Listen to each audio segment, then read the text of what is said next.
En aquel tiempo Jesús se marchó a la otra orilla del lago de Galilea. Lo seguía mucha gente porque habían visto los signos que hacía con los enfermos. Subió Jesús entonces a la montaña y se sentó allí con sus discípulos. Estaba cerca la Pascua, la fiesta de los judíos. Jesús entonces levantó los ojos y al ver que acudía mucha gente, le dice a Felipe: ¿con qué compraremos panes para que coman estos? Lo decía para tantearlo, pues bien sabía él lo que iba a hacer. Felipe le contestó: 200 denarios de pan no bastan para que a cada uno le toque un pedazo. Uno de sus discípulos, Andrés, el hermano de Simón Pedro, le dice: aquí hay un muchacho que tiene 5 panes de cebada y un par de peces, pero ¿qué es eso para tantos? Jesús dijo: decid a la gente que se siente en el suelo. Había mucha gente en aquel sitio. Se sentaron. Solo los hombres eran unos 5.000. Jesús tomó los panes, dijo la acción de gracias y los repartió a los que estaban sentados, y lo mismo todo lo que quisieron del pescado. Cuando se saciaron, dice a sus discípulos: recoged los pedazos que han sobrado, que nada se desperdicie. Los recogieron y llenaron 12 canastas con los pedazos de los 5 panes de cebada que sobraron a los que habían comido. La gente entonces, al ver el signo que había hecho, decía: este sí que es el profeta que tenía que venir al mundo. Jesús, entonces, sabiendo que iban a llevárselo para proclamarlo rey, se retiró otra vez a la montaña él solo. Palabra del Señor.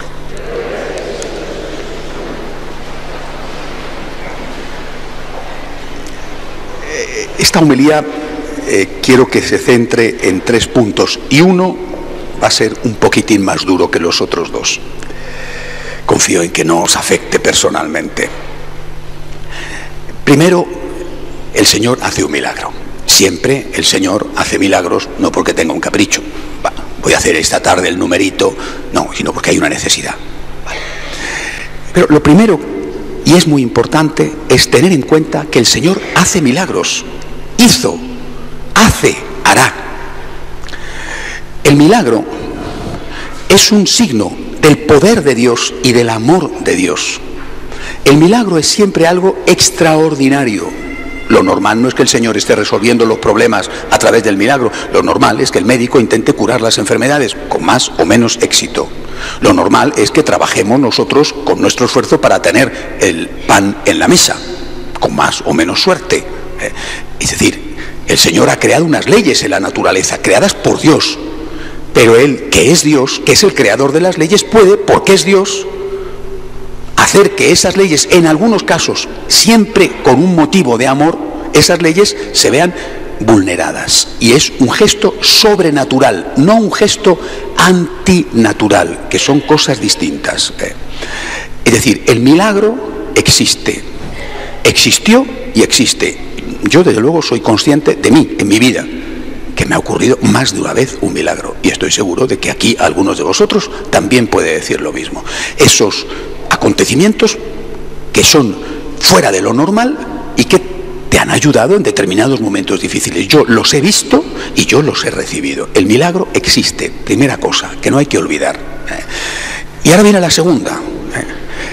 Llevamos ya demasiados años, demasiados, yo creo que yo, desde que tengo uso de razón, aguantando, y es que cada vez es más difícil de aguantar, a una gran cantidad del clero católico que ha perdido la fe y que no cree en los milagros, que interpreta toda la Biblia, incluido el gran milagro que es la resurrección de Jesús, desde una perspectiva meramente humanista.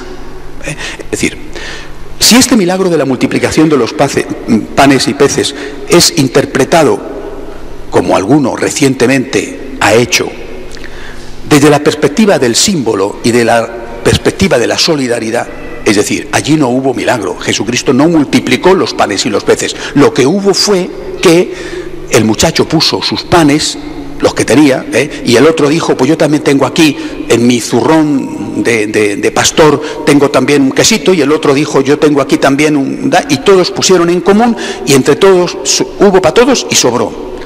Esa es una interpretación del hecho desde la perspectiva de la solidaridad. Oye, yo no digo que eso no fuera bueno y que no ocurriera, pero el milagro existió.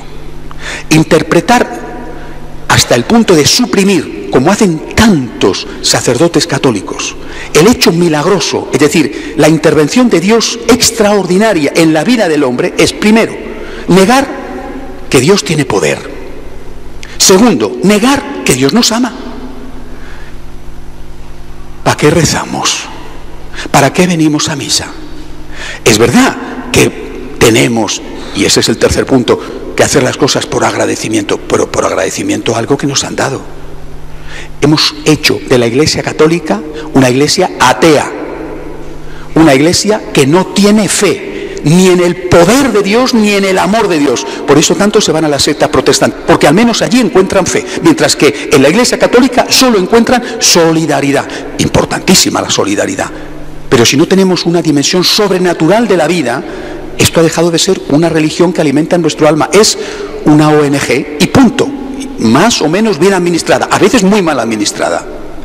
Así que, repito, aquí nos estamos jugando algo esencial. Y hoy es, insisto, una parte importante del clero católico que ha perdido la fe, la que explica el Evangelio solo desde esa perspectiva humana, olvidándose del poder de Dios y del amor de Dios. Dios puede intervenir en mi vida. Dios es el que ha creado la ley de la gravedad. El que ha creado la ley de la gravedad puede hacer por amor que la manzana vaya para arriba y no que vaya para abajo. Si yo no creo en el poder de Dios y no creo en el amor de Dios, es decir, que por amor a mí, no digo porque yo lo merezca, sino porque Él me ama, por amor a mí, este cáncer que tengo pueda desaparecer, cuando la ley natural es que aumente, que por amor a mí este problema que tengo se me pueda quitar, es que he dejado simplemente de tener fe.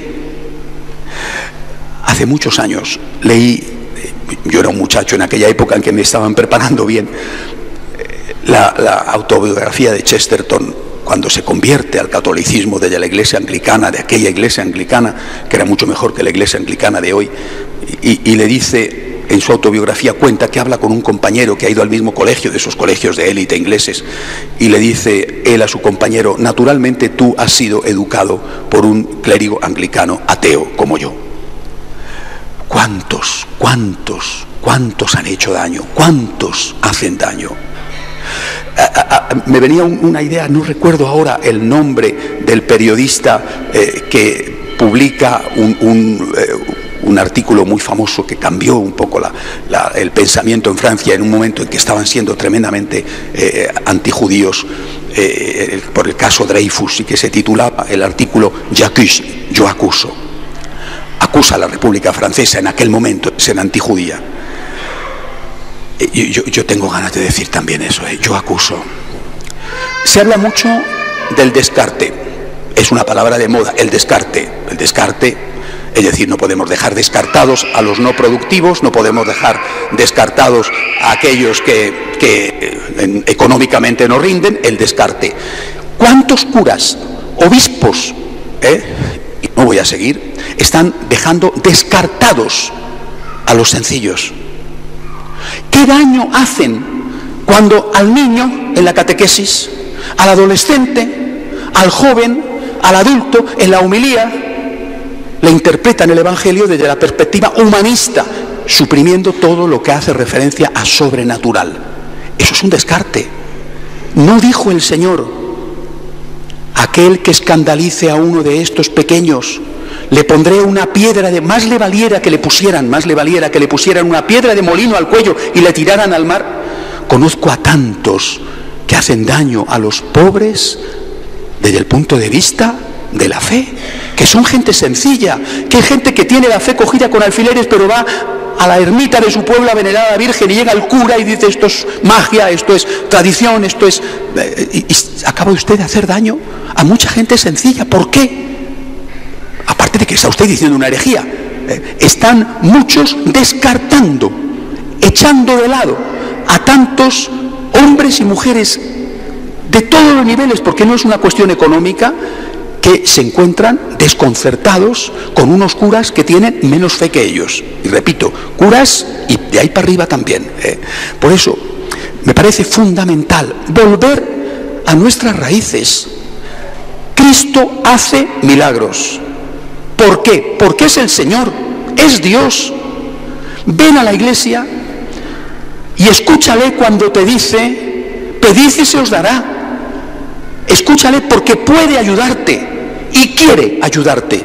Y además, insisto, he empezado diciendo esto, tenemos experiencia de que esto es así. Yo creo en el poder de Dios para hacer milagros y para intervenir en mi vida. Lo creo, primero, lo creo. Segundo, lo he tocado, lo he experimentado. Negar esto, que es lo que hacen todos estos, es descartar a la inmensa mayoría de los católicos que se sienten decepcionados con este tipo de iglesia y que se van o a las sectas o a la nada. Hombre, acaban de salir los datos de la iglesia extra progresista alemana, la que quiere todo lo que se pueda pedir y más, y han perdido. En un año han perdido 180.000 fieles. En un año, sabéis que allí están cotizando, tienen que pagar un impuesto extra para declararse de cualquier religión. En un año, 180.000. En el año 2010, año terrible en Alemania, que fue cuando salieron todos los escándalos de la pederastia, por ejemplo, que salpicaron, entre otros, a los jesuitas, en Alemania perdieron 110.000. Este año, iglesia progresista, lanzando a toda fuerza la comunión de los divorciados, pidiendo todo, este año han perdido 180.000. ¿Por qué? Porque los que se están yendo son los católicos conservadores, que dicen: ¿para qué? Para venir a una iglesia donde no se me habla de Dios, donde solo se me habla de solidaridad. ¿Para eso voy a venir a la iglesia? Para eso o me quedo en mi casa o directamente me meto en una ONG o me voy a otra iglesia. Hace falta que todos hagamos una seria reflexión sobre este punto. Dios existe. Dios existe. Dios. Es decir, si es Dios el que existe, es el Todopoderoso, es el primer acto de nuestra fe, es lo que profesamos en el credo.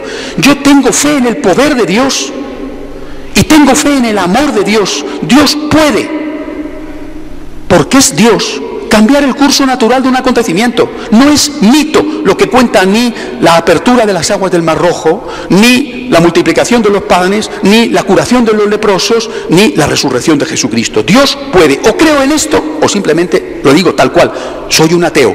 Y el que no cree en esto es que es un ateo. Será un ateo bueno. Dios le juzgará, yo no me meto en el juicio de Dios, pero es un ateo. Vista como vista y tenga encima de la cabeza lo que tenga, es un ateo. Yo creo en el poder de Dios. Y yo creo en el amor de Dios. Dios puede y Dios quiere. ¿Por qué en este caso hace la curación y en este otro caso no? No lo sé. Eso es un misterio, ciertamente. ¿Por qué deja morir a Jesucristo? No lo sé. El propio Cristo experimenta el misterio y pregunta: ¿por qué me has abandonado? Pero le deja morir y luego le resucita. Aquí estáis en una iglesia católica, en una iglesia donde los curas creemos en el poder de Dios y en el amor divino. Y por eso creemos que los milagros son posibles. Lo fueron, lo son y lo serán. Y aquí, en esta iglesia, además, se han hecho varios. No porque nosotros tengamos méritos, sino porque el Señor así le ha parecido bien. 2 puntos, por lo tanto. Tercer punto. Complementa lo anterior. Termina el Evangelio con una huida. Que yo recuerde, es el único caso en que Jesús huye. Jesús no huye en el huerto de los olivos cuando le van a prender. Jesús no huye cuando está en la casa de Caifás. Jesús no huye delante de Pilato. Jesús no huye cuando está en la cruz, cuando le están diciendo: si eres el Hijo de Dios, bájate de la cruz y creeremos en ti. No huye. Solo hay un momento en que Jesús huye. ¿Cuándo le van a hacer rey? ¿Por qué?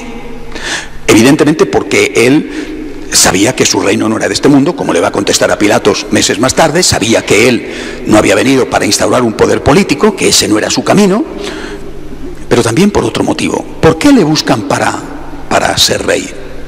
Lo dirá más tarde. Os aseguro que me buscáis porque habéis comido pan hasta saciaros. Después del milagro de la multiplicación de los panes y los peces, le buscan para hacer rey. Él se marcha. Cuando le encuentran, él les dice esta frase, no aparece en el Evangelio de hoy, es la continuación. Os aseguro que me buscáis porque habéis comido pan hasta saciaros. Es decir, primero, tengamos fe en que Dios puede multiplicar el pan. Ten fe. Cuando pierdes la fe, dejas de luchar. Y cuando dejas de luchar, ya sí estás derrotado. Ten fe. Dios te puede ayudar y Dios te ayuda.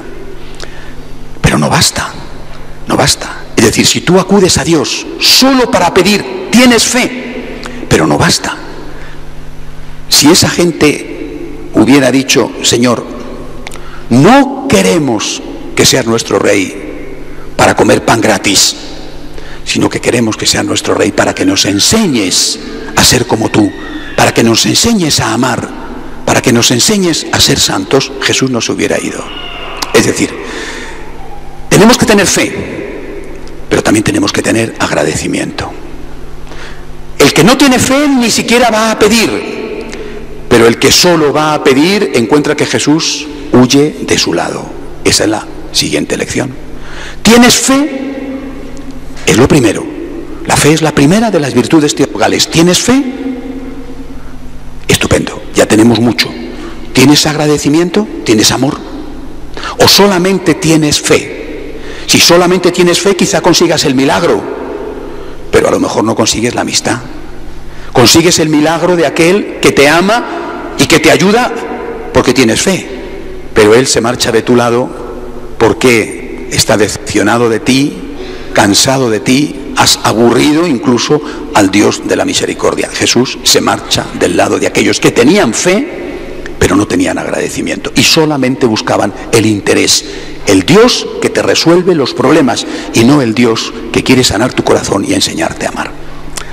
3 puntos, por lo tanto. Primero, los milagros existen. Han existido y existen. Pedid y se os dará. No lo dudéis, por favor.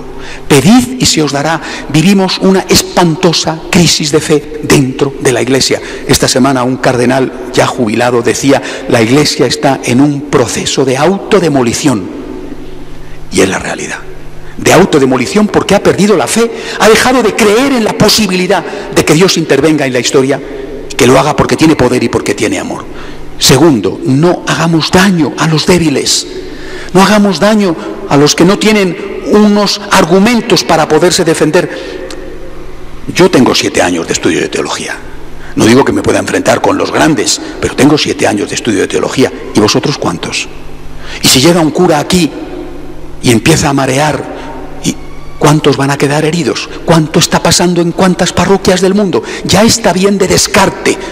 Se habla del descarte económico y no se habla del descarte que se está haciendo con la gente sencilla, a la cual se la maltrata en su fe y se la trata peor que los grandes economistas y financieros y usureros del mundo tratan a los más pobres. Tercero, ¿tienes fe? Bienvenido. Ten también agradecimiento para que el Señor no se aleje de ti. Que así sea.